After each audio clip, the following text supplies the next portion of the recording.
वैसे हम अगर दूसरों की तरह दौड़ते हुए नहीं जाएंगे तो देखने में अच्छा नहीं लगेगा ना मम्मी? वहाँ जाकर मगरमच्छ के आंसू ही बहाना है। हाँ, मगरमच्छ है क्या हॉस्पिटल में? तुम बेवकूफ हो। मेरा मतलब है हमें विशाल के सामने झूठ मूठ का रोना रोने के लिए भागने की कोई जरूरत नहीं है। हाँ। मतलब इम्प्रेशन अच्छा पड़ेगा ना। विशाल के आसपास अब क्या चल रहा है उसे बिल्कुल पता नहीं होगा।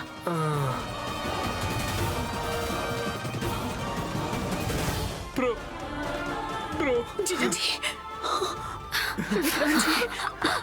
जीजा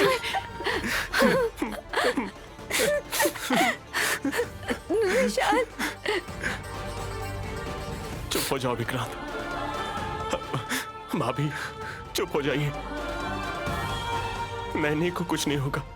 हमें ही तुम्हें हिम्मत देना चाहिए था और यहाँ देखो तुम्हें हमें हिम्मत देना। विशाल ब्रो ये सब कैसे हो गया ब्रो?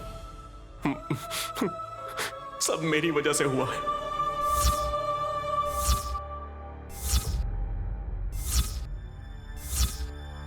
ये क्या कह रहे हैं आप जीजा जी? मेरी दीदी का एक्सीडेंट आपने ही किया है क्या? वो भी देवीपुर में आई थी, मैं भी वहीं पर था। फोन करके मेरे लिए आगे आऊंगी कहा तो मैंने ही उस गांव के बीच में आने के लिए कहा।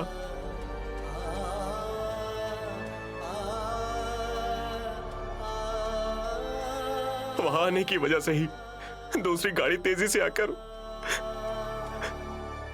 एक्सीडेंट करके चली गई। अरे ये क्या घोर अनर्थ हो गया बेटा।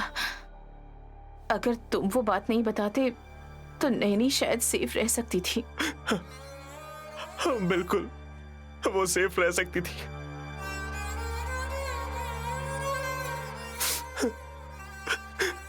कुछ ही मिनटों में ये सब हो गया माँ। हाँ, उस जादूगरनी विशालाक्षी ने उसी दिन कहा था मम्मी कि नैनी को जो भी खतरा होगा वो सिर्फ विशाल से ही होगा।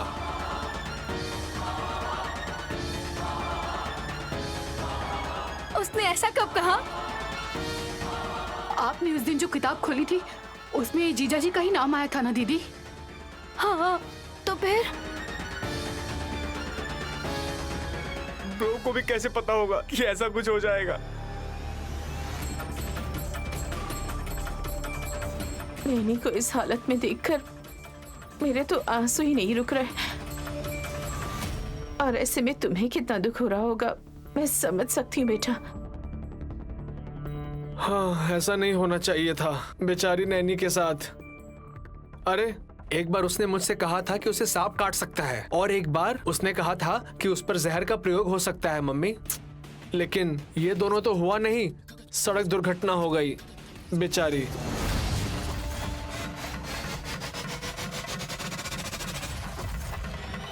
शायद मेरी दीदी को कार ठीक से दिखाई नहीं दी होगी। उस जंगल में माता का मंदिर भी है, वहां जाना है कहते ही मेरे पति चुप रहने के बजाय एड्रेस मेरी दीदी को ला कर दिया।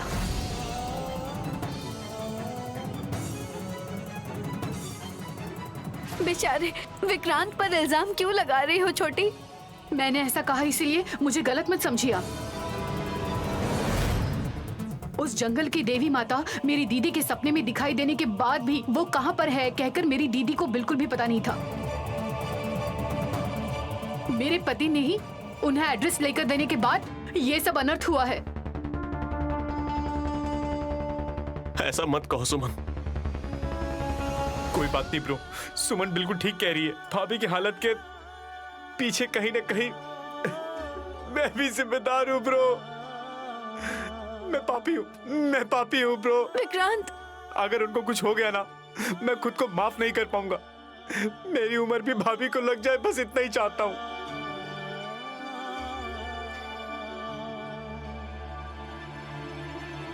पागलों जैसी बातें मत किया करो। नैनी की कंडीशन कैसी है हमें नहीं पता, हमारे कहने से क्या हो जाएगा।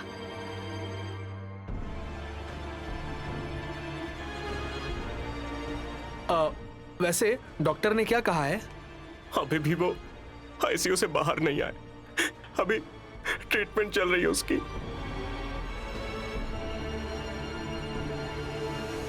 डॉक्टर से बात करने तक हमें पता नहीं चलेगा। देखो, वहाँ ऐसा लग रहा है कि नैनी सो रही है।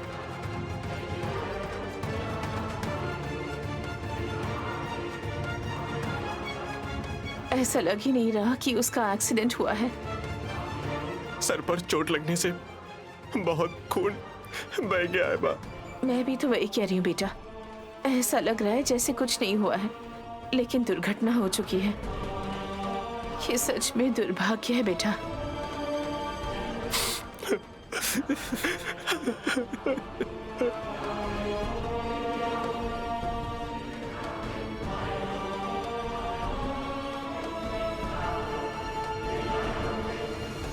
आंखें खोलिए दादी माँ। दादी माँ उठिए ना, आंखें खोलिए। अगर आप नहीं उठेंगी तो मैं हिम्मत कैसे रखूंगी। आंखें खोलिए ना दादी माँ। दादी, दादी माँ। डॉक्टर साहब, क्या हुआ मैडम? किसी और का एक्सीडेंट हुआ। मेरी दादी को लगा कि मेरा एक्सीडेंट हो गया, इसलिए बेहोश होके गिर गई है। ओह, आई सी।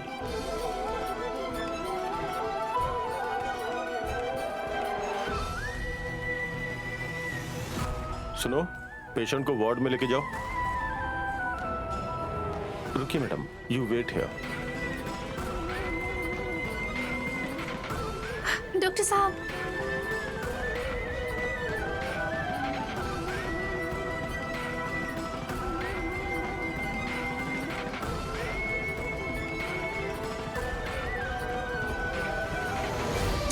लगता है बहुत सीरियस है। हाँ क्या मम्मी? इतनी देर हो गई पर अब भी डॉक्टर्स बाहर नहीं आ रहे हैं। मतलब मुझे तो बहुत डर लग रहा है। पता नहीं क्या होने वाला है।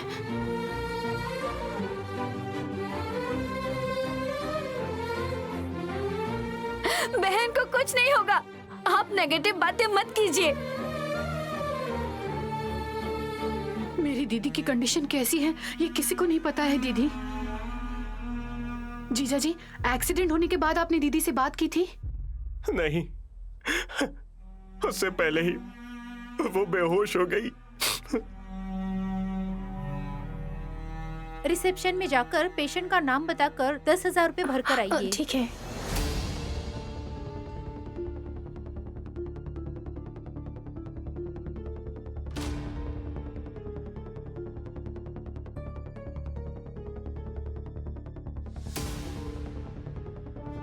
उनको दूसरे हॉस्पिटल में लेकर चले क्या ब्रो?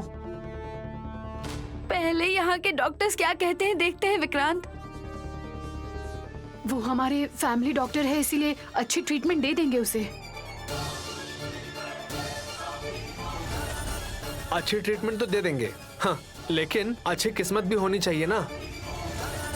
बेचारी, अचानक से एक्सीडेंट हो गया, बताइए।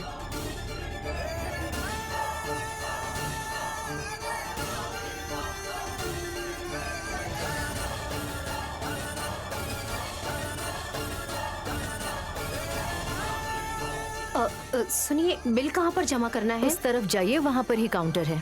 ठीक है।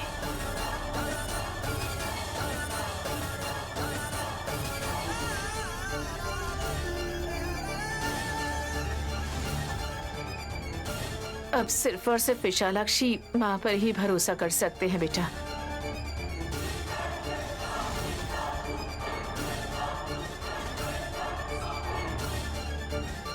यहाँ ना रहकर मम्मी कहाँ जा रही है?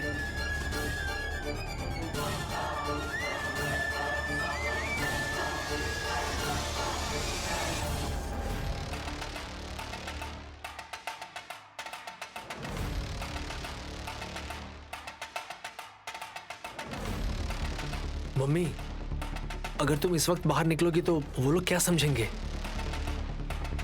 अब कोई भी कुछ भी समझने की सिचुएशन में नहीं है वल्लभ। परिवार की रक्षा करने वाली विशाल की पत्नी जिंदगी और मौत के बीच है।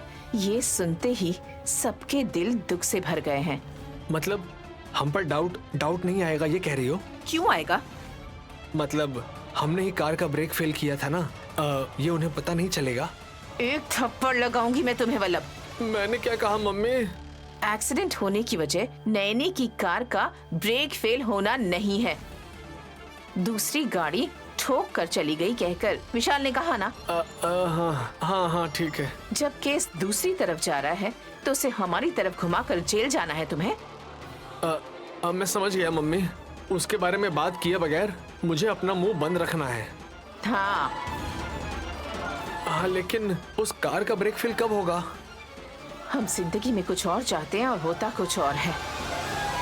हमारे प्लान के सामने भगवान का प्लान बिल्कुल अलग है। लेकिन इस बार हमारे लिए अच्छा ही हुआ है। कल या परसों उसकी कार का ब्रेक फेल हो सकता है, इसलिए ऐसा होने से पहले उसकी रिपेयरिंग करवाएंगे तो हमारे लिए अच्छा होगा। मैं उसे काम पे लग जाऊंगा मम्मी। आप यहाँ क्या कर रही हैं सासू माँ?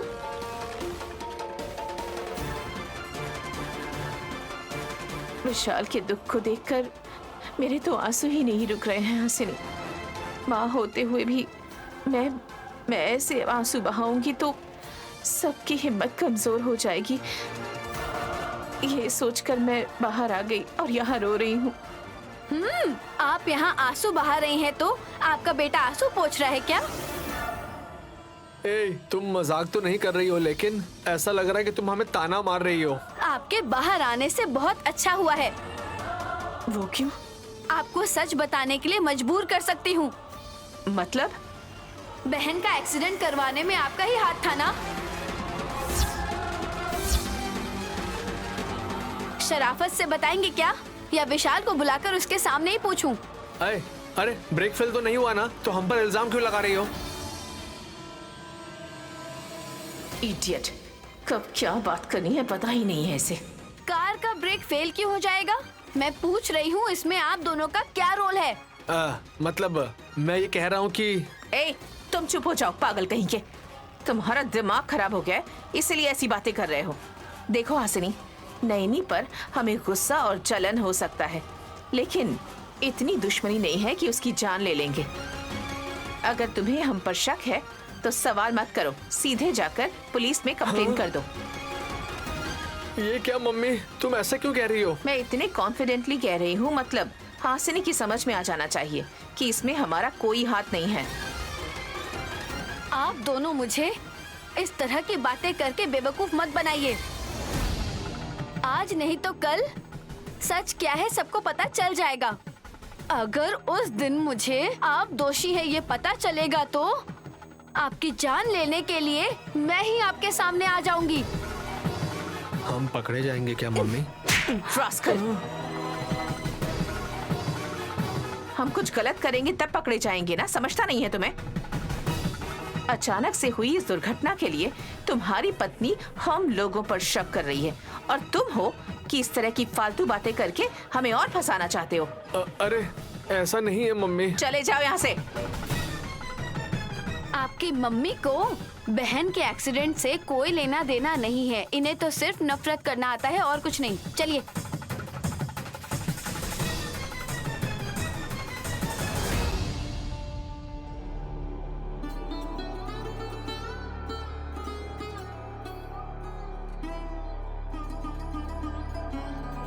ये होश में आ रही हैं।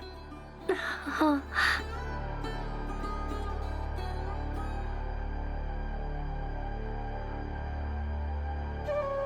मैं कहाँ पर हूँ? आप शहर के हॉस्पिटल में हैं दादी माँ। हॉस्पिटल में? अरे आराम से क्या कर रही मुझे हैं? सोने के लिए इतनी दूर आना पड़ेगा क्या? मुंह पर ये डब्बा किस लिए लगाया है? ये ऑक्सीजन है दादी माँ। आपको सांस लेने के लिए इसका होना जरूरी है। तुम पागल हो गए हो क्या? जब मैं जिंदा हूँ तो इसे मुंह पर लगाकर क्या करूँ? दादी माँ, डॉक्टर साहब आप गलत मत समझिए, मेरी दादी माँ को कुछ ज्यादा ही गुस्सा आता है। I can understand. वैसे ये कह क्या रहा है? मुझे गालियाँ दे रहा है क्या? नहीं दादी माँ। असल में मुझे यहाँ क्यों लेकर आए हो? हम लेकर नहीं आते तो आप सचमुच मर जाती दादी माँ। मैं कैसे मरूंगी, क्यों मरूंगी? तुम्हारी शादी देखे बगैर मेरी जान जाने के लिए स्वर्ग में रहने वाले मेरे पति भी नहीं आएंगे और नर्क के यमराज भी नहीं आएंगे। क्या कहते हैं डॉक्टर बाबू? मैं क्या कहूँगा मैडम? जब कुछ भी नहीं कहते हो तो क्यों मुझे लाकर बेड पर सुलाए हो? मैंने कुछ भी नहीं किया है। इस उम्र में वैसे भी तुम मेरे साथ क्या करोगे? अरे ऐसा नहीं कहते दादी माँ। मेरा एक्सीडेंट हो गया ऐसा कहकर गांव में किसी ने आपसे कह दिया तो आपको दिल का दौरा पड़ने की वजह से आप बेहोश थीं। उसी वक्त शहर में हॉस्पिटल में लाकर दिखाने की वजह से, इन डॉक्टर की वजह से आप अपनी आंखें खोल पाई हैं दादी। इस डॉक्टर ने मेरा हाथ पकड़कर मुझे ठीक किया होगा, लेकिन तुम्हारा हाथ थामने वाले को तुम देखने गई थी कहकर मैं समझ गई। विशाल बाबू को तुमने फिर से एक बार देखा है या नहीं? बाबू नहीं, साहब जी। समझ गई बेटी। एक और इंजेक्शन लेंगी तो 1 घंटे के बाद अब डिस्चार्ज हो सकती है। इंजेक्शन भी दोगे भैया? मैंने कौन सा पाप किया है कहकर मुझे चुभाओगे? जरूरी है मैडम। जरूरी है क्या? ऐसा मत कहो। इन 60 सालों में मैंने हॉस्पिटल में कदम भी नहीं रखा। मेरी पोती का एक्सीडेंट हुआ है ऐसा कहकर बताने वाले हमारे गांव वाले को सुई से नहीं सब्बल चुभाना चाहिए। अरे बेटी, डॉक्टर ने कितने पैसे लिए हैं? सिर्फ 10,000 दिए हैं। हाँ, अब मैं यहाँ एक पल भी नहीं रहूंगी, मतलब नहीं रहूंगी। चलो यहाँ से चलो। दादी माँ आराम से, अभी इंजेक्शन लगवाना है आपको, दवाई लेने के बाद चलते हैं ना। घोड़े पर लगाम लगाने की तरह ये देखो, मुझे कोई चीज मुंह पर लगाकर 10,000 रुपए लूट लिया, मतलब अब इंजेक्शन लगाकर लाखों रुपए लूट लेगा बेटी। अरे आपकी कंजूसी गई भाड़ में। आपको सेहत की परवाह नहीं है क्या? जब देखो पैसा देखती रहती हैं। पैसों की तरफ नहीं, तुम्हारी तरफ देखती हूँ। कल तुमसे शादी करने वाले लड़के को पूरी जायदाद दे दूंगी, लेकिन मुझे कुछ हो गया सोचकर अब एक पैसा भी खर्च नहीं करूंगी। चलो चलते हैं। ए दादी माँ रुकिए, बैठिए। ये इंजेक्शन लेना ही होगा मैडम। अरे तुम चुप बैठो। मेरी पोती को बेवकूफ बनाकर पैसा मत लूटो। ए दादी माँ बैठिए। डॉक्टर साहब माफ कर दीजिए। मैं नहीं बैठूंगी। अरे दादी माँ, अगर आप नहीं बैठेंगी मेरी कसम है आपको। हाँ?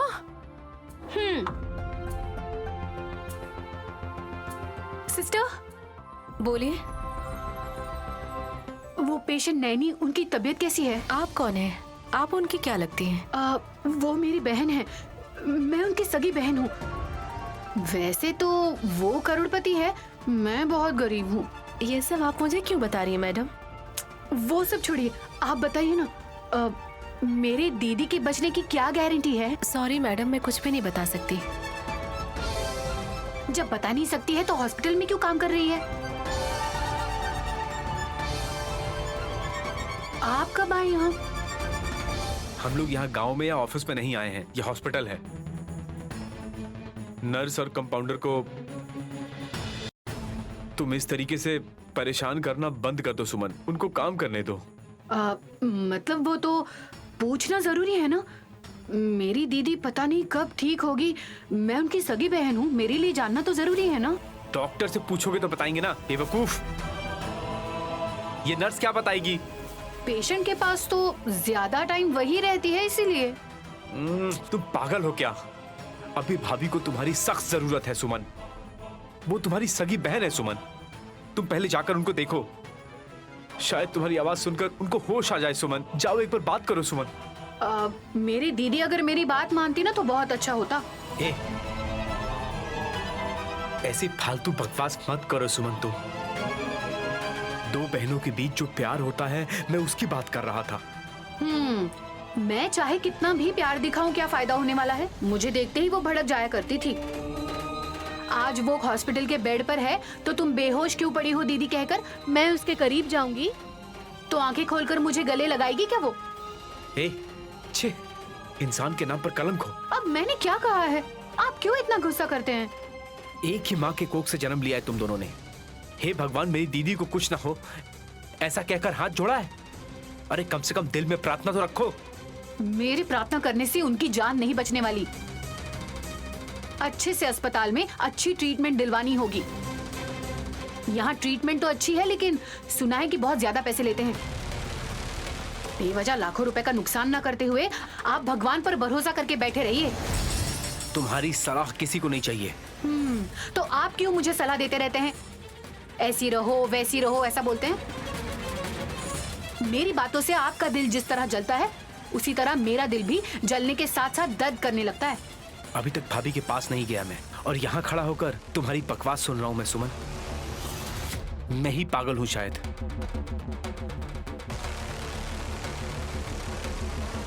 बेजान लाश की तरह बेड पर पड़ी हुई मेरी दीदी को देखने से इन्हें क्या मिलेगा क्या पता। पागल हो गए हैं ये।